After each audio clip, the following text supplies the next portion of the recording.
اس کے بعد 6 ہجری میں نبی کریم صلی اللہ علیہ وسلم نے ارادہ فرمایا کہ عمرہ کے لیے وہ تشریف لے جائیں مکہ، اور چونکہ آپ صلی اللہ علیہ وسلم کو مکہ سے بے حد محبت تھی تو ایک اتنا عرصہ ہو چکا تھا مکہ سے آئے ہوئے، تو آپ صلی اللہ علیہ وسلم کا دل چاہا کہ اب ایک دفعہ خانہ کعبہ کا طواف کیا جائے، عمرہ کیا جائے۔ آپ صلی اللہ علیہ وسلم کے ساتھ اور بھی صحابہ تھے، تقریباً 1400 اور بعض روایات میں 1600، لیکن زیادہ مستند یہ ہے کہ 1400 صحابہ کے ساتھ آپ صلی اللہ علیہ وسلم مدینہ کی طرف مکہ کی طرف آپ صلی اللہ علیہ وسلم کا سفر شروع ہوا۔ جب حدیبیہ کے مقام پر پہنچے تو کفار کا ایک وفد آیا اور انہوں نے آپ صلی اللہ علیہ وسلم اور ان کے ساتھیوں کو روک لیا، اور انہوں نے کہا کہ آپ آگے نہیں جا سکتے۔ آپ صلی اللہ علیہ وسلم نے حضرت عثمان غنی رضی اللہ عنہ کو اپنا سفیر بنا کر مکہ بھیجا اور ان کو بتایا کہ ہم اسلحہ لے کر نہیں آئے، ہم لڑنے کی نیت سے نہیں آئے، ہم عمرہ کرنے کی نیت سے آئے ہیں، اور وہ کر کے ہم واپس آ جائیں گے۔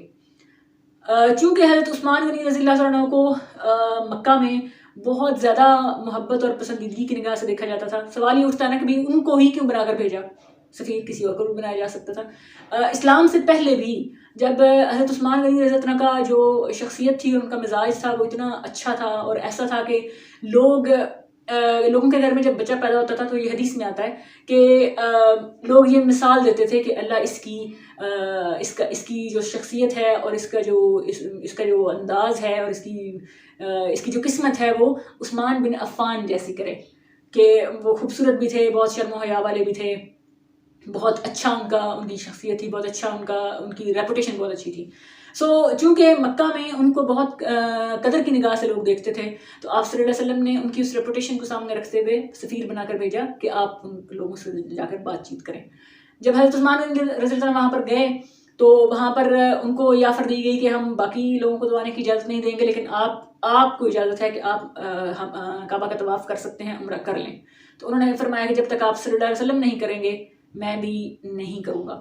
ابھی ان کے ساتھ تو ان کی بات چیت جاری تھی، لیکن آپ صلی اللہ علیہ وسلم تک یہ افواہ پہنچی کہ عثمان رضی اللہ عنہ کو شہید کر دیا گیا ہے، نعوذ باللہ۔ آپ صلی اللہ علیہ وسلم نے فرمایا چونکہ سفیر کو قتل کرنا ایک انتہائی غیر اخلاقی حرکت ہے، تو آپ صلی اللہ علیہ وسلم نے فرمایا کہ ہم عثمان رضی اللہ عنہ کی جان کا بدلہ لیں گے۔ آپ صلی اللہ علیہ وسلم نے جو 1400 صحابہ تھے ان کو حکم دیا کہ آپ صلی اللہ علیہ وسلم کے ہاتھ پر بیعت کی جائے کہ ہم عثمان کے قتل کا بدلہ لیں گے۔ جو 1400 صحابہ ہیں انہوں نے آپ صلی اللہ علیہ وسلم کے ہاتھ پر بیعت کی، اس کو بیعت رضوان بھی کہتے ہیں۔ یہ کوئی جنگ تو نہیں ہے، لیکن یہ چونکہ اتنا امپورٹنٹ واقعہ ہے، ہم پہلے بھی پچھلی ویڈیو میں ڈسکس کر چکے ہیں، یہ کچھ ایسی چیزیں تھیں جو رہ گئی تھیں، تو میں نے سوچا کہ ہم ان کو بھی ڈسکس کر لیتے ہیں۔ آپ صلی اللہ علیہ وسلم نے آپ صلی اللہ علیہ وسلم کے ہاتھ پر تمام صحابہ نے بیعت کی، اور آپ صلی اللہ علیہ وسلم اس وقت درخت کے نیچے تشریف فرما تھے، اور اس کو بیعت رضوان بھی کہتے ہیں۔ اور اس بیعت میں صحابہ نے اپنی جان پر بیعت کی تھی کہ ہم آپ صلی اللہ علیہ وسلم کے ساتھ مل کر ان کی حضرت عثمان غنی کی جان کا بدلہ لیں گے، اور ہم اپنی جان بھی اگر قربان کرنا پڑی تو کریں گے۔ وہ پھر بعد میں معاملات سیٹل ہو گئے، اور جو ایک وفد آیا پہلے ان کے ساتھ سیٹل نہیں ہو پایا، پھر وہ چلے گئے، پھر دوسرا آیا، پھر ان کے ساتھ بھی سیٹل نہیں ہوا۔ جب تھرڈ وفد آیا تو اس میں جو شخص تھا اس کا نام تھا سہل یا سہیل، تو آپ صلی اللہ علیہ وسلم نے فرمایا کہ اب معاہدہ ہو جائے گا، کیونکہ اس کے نام کا مطلب ہی آسانی ہے۔ پھر وہ معاہدہ ہوا، اور وہ بظاہر جو معاہدے کی کلازز تھیں وہ مسلمانوں کے خلاف تھیں، لیکن بعد کے جو معاملات ہیں انہوں نے یہ ثابت کیا کہ آپ صلی اللہ علیہ وسلم کا فیصلہ بالکل درست تھا، اور اس نے مسلمانوں کو بہت فائدہ پہنچایا۔ اسی لیے اللہ تعالیٰ نے سورہ فتح کے اندر صلح حدیبیہ کا ذکر فرمایا ہے، اور چونکہ صلح حدیبیہ کے موقع پر جب وہ معاہدہ نامہ لکھا جا رہا تھا تو کفار نے یہ کہا تھا کہ معاہدے میں محمد الرسول اللہ نہیں لکھا جائے گا، محمد بن عبداللہ لکھا جائے گا۔ تو اس پر مسلمانوں کو بڑا اعتراض تھا، لیکن آپ صلی اللہ علیہ وسلم نے فرمایا کہ میں چونکہ محمد بن عبداللہ بھی ہوں تو اس لیے محمد بن عبداللہ لکھا جائے۔ تو جب سورۃ فتح نازل ہوئی تو اللہ تعالیٰ نے قرآن پاک کے اندر فرمایا محمد الرسول اللہ والذین معہ اشداء علی الکفار، اللہ تعالیٰ نے یہ واضح فرما دیا کہ تم معاہدے نامے پر محمد الرسول اللہ نہیں لکھوانے دے رہے، تو اللہ نے قیامت تک کے لیے قرآن میں لکھوا دیا ہے محمد الرسول اللہ۔ یہ بڑا خوبصورت اور بڑا سبق آموز اس کی ساری باتیں ہیں۔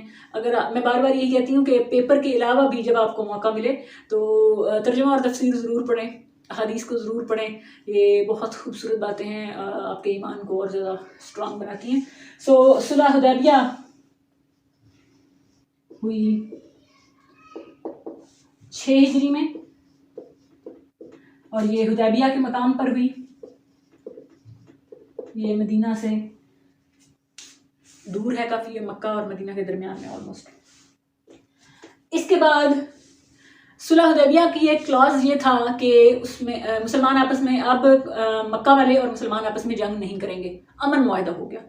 لیکن 7 ہجری میں 1 سال بعد ہی آلموسٹ کفار نے خود ہی اس معاہدے کی خلاف ورزی کی اور انہوں نے مسلمانوں کے ایک پورے گروہ کو شہید کیا، جس پر آپ صلی اللہ علیہ وسلم نے فرمایا کہ اب یہ معاہدہ ختم ہو گیا ہے. اس میں چونکہ کفار نے یہودیوں کے ساتھ مل کے یہ سارا کیا تھا تو اس لیے پھر 7 ہجری میں غزوہ خیبر پیش آیا.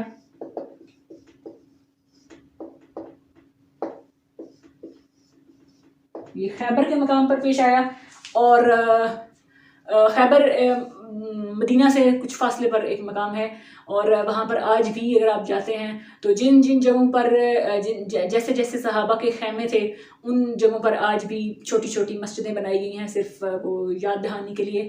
اور وہ پوری جو جگہ ہے جب آپ وہاں پہ جاتے ہیں تو آپ کو بہت اچھا لگتا ہے، وہ پورے آپ ان چیزوں کو یاد کرتے ہیں جو آپ نے حدیث میں پڑھی ہوتی ہیں. سو یہ خیبر یہودی قبیلہ تھا اور غزوہ خیبر کے موقع پر پورا جو خیبر تھا اس میں جتنے بھی مرد حضرات تھے وہ قتل کر دیے گئے اور خواتین کو قیدی بنایا گیا. تو جو خیبر قبیلے کا سردار تھا اس کی بیٹی تھیں صفیہ بنت حیی، جنہوں نے بعد میں اسلام قبول کیا اور آپ صلی اللہ علیہ وسلم کے نکاح میں آئیں رضی اللہ تعالیٰ عنہ. سو شی از ون آف دا ازواج مطہرات، وہ مسلمانوں کی ماؤں میں سے ایک ہیں. سو غزوہ خیبر کے موقع پر حضرت صفیہ بنت حیی سے آپ صلی اللہ علیہ وسلم نے نکاح بھی فرمایا اور یہ غزوہ خیبر 7 ہجری میں ہوا. اس کے بعد 8 ہجری میں مکہ فتح ہوا. مکہ بھی رمضان میں فتح ہوا اور تقریباً بغیر لڑائی کے ہی مکہ فتح ہو گیا. لاکھوں تقریباً 1.5 لاکھ کے قریب مسلمان تھے جو مکہ پہنچے آپ صلی اللہ علیہ وسلم کے ساتھ. اور آپ صلی اللہ علیہ وسلم نے فرمایا کہ جو اپنے گھر کا دروازہ بند کر لے، جو کعبہ میں پناہ لے لے، جو ابو سفیان کے گھر میں پناہ لے لے، اس کو امان حاصل ہوگی، اور جو اپنے ہتھیار پھینک دے. تو میجارٹی نے ایسے ہی کیا، کوئی لڑائی ایسے پیش نہیں آئی اور مکہ فتح ہو گیا. اس کے بعد مکہ فتح جب ہوا تو مکہ کے قریب ایک تو طائف میں ثقفی قبیلہ تھا. آپ کو یاد ہوگا جب آپ صلی اللہ علیہ وسلم بالکل شروع میں اپنی بعثت کے بالکل شروع میں طائف گئے تبلیغ کے سلسلے میں، تو طائف کے لوگوں نے کچھ بدتمیز بچوں کو آپ صلی اللہ علیہ وسلم کے پیچھے لگا لیا اور انہوں نے آپ صلی اللہ علیہ وسلم کو پتھر مارے، جس سے آپ صلی اللہ علیہ وسلم شدید زخمی بھی ہوئے. سو اس وقت جب آپ صلی اللہ علیہ وسلم کے ساتھ اس وقت حضرت زید بن حارث تھے رضی اللہ عنہ، جو آپ صلی اللہ علیہ وسلم کے لیپالک بیٹے بھی تھے اور غلام بھی تھے. اور آپ صلی اللہ علیہ وسلم نے اس وقت جب آپ صلی اللہ علیہ وسلم کو فرشتے نے کہا کہ آپ ان کے حق میں بد دعا کریں، تو اگر آپ حکم دیں تو ان 2 پہاڑوں کو ملا دیا جائے. لیکن آپ صلی اللہ علیہ وسلم نے فرمایا کہ ان کی اولاد میں ایسے لوگ ہوں گے جو اسلام پر عمل کریں گے. سو وہ ثقفی قبیلہ تھا اس وقت بھی، اور بعد میں بھی جب مکہ فتح ہو گیا تو بھی ثقفی قبیلے کے لوگوں نے کہا کہ ہم ہتھیار اٹھائیں گے اور ہم مسلمانوں کا مقابلہ کریں گے، اور وہ ارد گرد کے لوگوں کو بھی اپنے ساتھ ملانے لگ گئے. ایک اور قبیلہ تھا حوازن قبیلہ، اس کو ایسے لکھتے ہیں،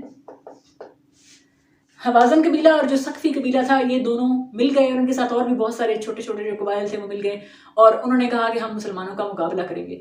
سو آپ صلی اللہ علیہ وسلم نے فرمایا کہ جب آپ صلی اللہ علیہ وسلم کو اس بات کا پتہ چلا تو آپ صلی اللہ علیہ وسلم نے مسلمانوں کو حکم دیا کہ ہم ان کا مقابلہ کریں گے. سو مقابلہ ہوا، اور چونکہ اس وقت مسلمان بہت کانفیڈنٹ تھے، ان کے اندر بہت اعتماد تھا کہ اب ہم نے ایک بہت بڑا جو معرکہ تھا وہ سر کر لیا ہے، تو یہ ہمارے سامنے کیا حیثیت رکھتے ہیں. سو ایک انسانی فطرت ہے کہ انسان جب زیادہ خوش ہوتا ہے تو اس کے ذہن میں تھوڑا سا اپنے اوپر وہ ڈیپینڈ کرنے لگ جاتا ہے. سو اس وقت مسلمانوں کو یہ لگا کہ اب یہ تو بس ہمارے بائیں ہاتھ کا کھیل ہے. سو مسلمانوں نے جب ان کے ساتھ لڑنے کے لیے گئے تو ان کے جانے سے پہلے ہی جو راستے تھے اور جو بیچ بیچ میں پہاڑ اور غاریں تھیں اور جو بھی راستوں کے ارد گرد جو چھپنے کی جگہ تھیں، کفار وہاں پر آلریڈی چھپے ہوئے تھے. انہوں نے بہت پوری تیاری کے ساتھ وہ چھپے ہوئے تھے. جب مسلمان وہاں پر ابھی صبح ہو رہی تھی، ابھی صرف دھوپ بھی نکلی، مسلمان وہاں پر پہنچے، ابھی ان کے جانے کی دیر تھی کہ چاروں طرف سے مسلمانوں پر تیروں کی بوچھاڑ ہوئی. وہ تو تیاری نہیں تھی، بالکل غزوہ احد والا سین دوبارہ ہو گیا. تو اللہ تعالیٰ نے اس موقع پر یہ والا جو غزوہ ہوا فتح مکہ کے بارے میں وہ یہ ہے غزوہ حنین. غزوہ حنین یہ بھی 8 ہجری میں ہی ہوا. نہیں سوری غزوہ حنین یس یہ 8 ہجری میں ہی ہوا. اور اس کا ذکر قرآن پاک کے سورۃ توبہ میں ہے بہت ڈیٹیل میں. غزوہ حنین کا اس موقع پر اللہ تعالیٰ نے ارشاد فرمایا کہ اے مسلمانوں کی جماعت، جب تمہیں اپنی جماعت کی کثرت پر گھمنڈ تھا لیکن زمین باوجود اتنی فراخی کہ تم پر تنگ ہو گئی، کیونکہ وہ ایسے حالات تھے اور تمہارے کلیجے منہ کو آ گئے. یہ اللہ تعالیٰ قرآن پاک میں فرما رہے ہیں مسلمانوں کو کہ تمہاری ایسی حالت ہوگی. اور جو حدیث میں بھی ملتا ہے صحابہ فرماتے ہیں کہ ہم اس قدر خوف زدہ ہو گئے کہ چند 3-4 لوگ تھے جو آپ صلی اللہ علیہ وسلم کے ارد گرد کھڑے تھے، باقی سب ادھر ادھر بھاگ گئے. ڈر کی وجہ سے نہیں، لیکن وہ بوکھلاہٹ ایسی تھی، ایسی سچویشن، ان ایکسپیکٹڈ سچویشن تھی کہ مسلمان بوکھلاہٹ کا شکار ہو گئے. اور آپ صلی اللہ علیہ وسلم اپنی جگہ پر جم کر کھڑے تھے اور آپ صلی اللہ علیہ وسلم نے فرمایا کہ پھر آپ صلی اللہ علیہ وسلم نے خطبہ دیا کہ میں اللہ کا رسول ہوں، سچا نبی ہوں، اور لوگوں کو دوبارہ سے موٹیویٹ کیا. اور پھر صحابہ کو فوراً یاد آیا کہ یہ کیا ہوا، ہم نے تو اللہ اور اس کے رسول سے جان کی بیعت کی ہے اور ہم نے اس عقیدے پر اسلام کو قبول کیا ہے کہ ہمیں اپنے مال سے جہاد کرنا پڑا تو ہم کریں گے، ہمیں اپنی جان سے جہاد کرنا پڑا تو ہم کریں گے. سو مسلمان دوبارہ سے نے اپنے آپ کو اکٹھا کیا اور پھر دوبارہ سے جب وہ انہوں نے اپنے اس رویے پر شرمندگی کا اظہار کیا اور پھر وہ دوبارہ سے کافروں کے مقابلے میں آئے تو پھر اللہ تعالیٰ نے مسلمانوں کو فائدہ دیا، فتح دی. کیونکہ اس سے پہلے جب سارے مسلمان اکٹھے ہو گئے دوبارہ آپ صلی اللہ علیہ وسلم کے سامنے تو آپ صلی اللہ علیہ وسلم نے پتھروں کی ایک مٹھی بھری اور اس کو کفار کی طرف پھینکا اور فرمایا کہ اللہ ان کو برباد کرے. سو اس کے بعد پھر جو کفار ہیں ان کی طاقت ٹوٹ گئی اور اللہ تعالیٰ نے مسلمانوں کو فتح عطا فرمائی. سو یہ غزوہ حنین تھی اور یہ 8 ہجری میں ہوئی اور اس کا ذکر قرآن پاک کی سورۃ توبہ میں ہے.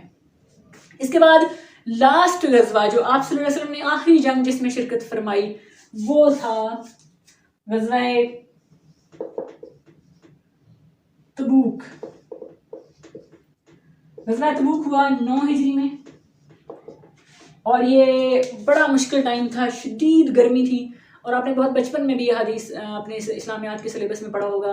غزوہ تبوک کے موقع پر مسلمانوں کی مالی حالت بہت خراب تھی. سو آپ صلی اللہ علیہ وسلم نے مسلمانوں کو حکم دیا کہ وہ اپنی اپنی استطاعت کے مطابق جہاد کے لیے مال اکٹھا کریں. سو حضرت ابوبکر صدیق اپنے گھر کا سارا مال لے آئے، حضرت عمر رضی اللہ عنہ اپنے گھر کا آدھا سامان لائے، حضرت عثمان غنی رضی اللہ عنہ نے بے شمار اس میں 300 اونٹ اور گھوڑے اور جو اونٹ تھے وہ اناج سے لدے ہوئے تھے.